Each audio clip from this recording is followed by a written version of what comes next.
I'm Steve Furman, and this is my Capstone project in organizational leadership. Prior to beginning this course, I served in the leadership role of a large, privately owned business for 17 years. I must admit, at times I struggled, but I also grew professionally and personally.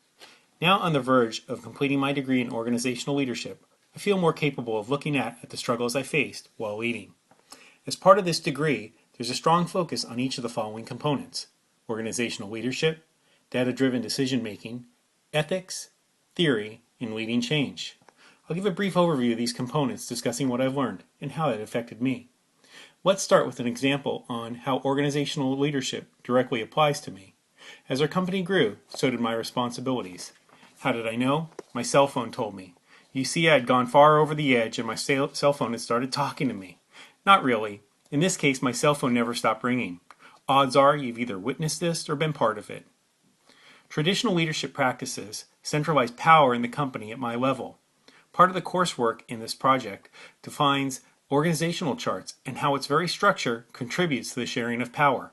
Our company was more tree-like. I was at the top, having multiple layers of managers below me, in effect choking decision-making and slowing down the organization. I eventually corrected this situation by sharing power and changing our structure. These types of issues are well researched as part of the work, and today many companies have flattened their organizational charts and also work towards self-managed teams.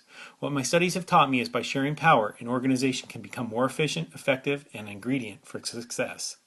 Next, I want to talk about something I've personally witnessed: data-driven decision-making. I can say without a shadow of a doubt, the single largest change that took place during my time at work was the introduction of computers that led to the ease of tracking data and reporting. This data eventually became what we call KPIs, or Key Performance Indicators, which we examine thoroughly as part of the degree. Instantly, what we thought we knew, or we were doing well, was easily tested. Aside from the results, the ease of access to the data allowed us to drill down and recognize contributing factors that would lead to improvements. Also, we could then compare these metrics against industry benchmarks to see how we compared to local and national companies in our industry. The coursework in data-driven decision-making has reinforced my first-hand experience on the subject. The course is a great testimony to these effects, but also reminds us that data is not a standalone answer to best practices and teamwork. It is a supporting tool for making great decisions. Next, we have ethics. I'm always reminded of the quote, "With great power comes great responsibility."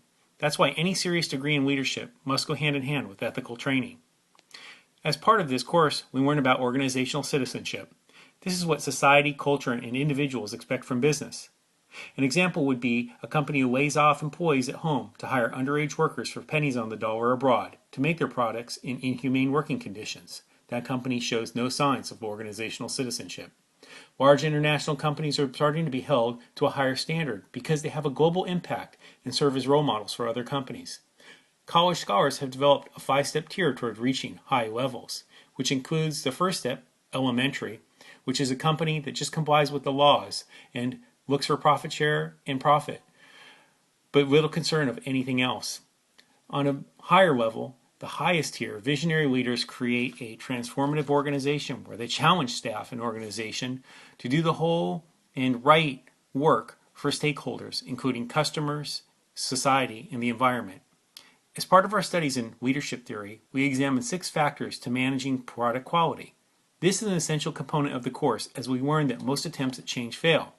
By learning successful practices, I feel that I now have the confidence, but also the tools to implement and create lasting change. These steps include a good plan. A project manager or PM will develop standards for maintaining quality during the project. Good measurements. The PM must have clear and measurable outcomes to avoid confusion. Also, acting early and not letting problems build up to become major problems at the end. There's also a look at philosophy. In this case, TQM, or Total Quality Management. We examine a change model that is derived through commitment by all employees at all levels to make improvements and satisfy customers. Leading change. Why do attempts at change fail?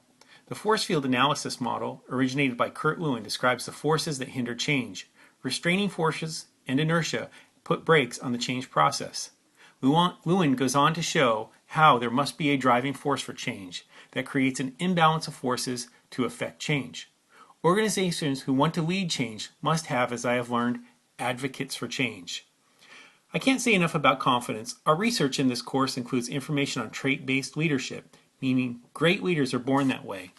This way of thinking has been replaced by the assertion of behavior-based leadership, and that these skills can be learned. This is where I've gained my confidence from.